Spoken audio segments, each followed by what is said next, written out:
तासगाव तालुक्यात आज दुपारी आभाळ फाटल्याप्रमाणे 3 तास पावसाने थैमान घातले। या पावसामुळे अनेक ठिकाणी शेताच्या ताली फुटून ओढ्या नाल्यांना पूर आलाय, तर अनेक ठिकाणी रस्ते बंद झाल्याने जनजीवन विस्कळीत झाले।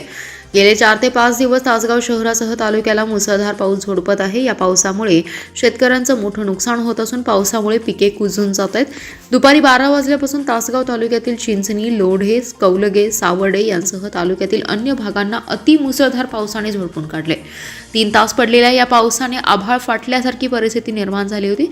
या पावसाने ओढ्या नाल्यांना पूर आला असून अनेक ठिकाणी शेताचे बांध फुटून गेल्याचं चित्र आहे। तालुक्यात ओल्या दुष्काळाची परिस्थिती असून शेतकरी हतबल झालाय। बुधवारी ढगफुटी सदृश्य पाऊस पडल्याने तासगाव तालुक्यातील 8हून अधिक पूल पाण्याखाली गेलेत।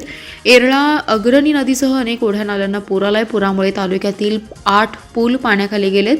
काही ठिकाणी रात्रभर कमी जास्त प्रमाणात पाणी होतं। प्रशासनाने सतर्कता घेत हे पूल तासगाव बांधकाम विभागाने वाहतुकीसाठी बंद केलेत।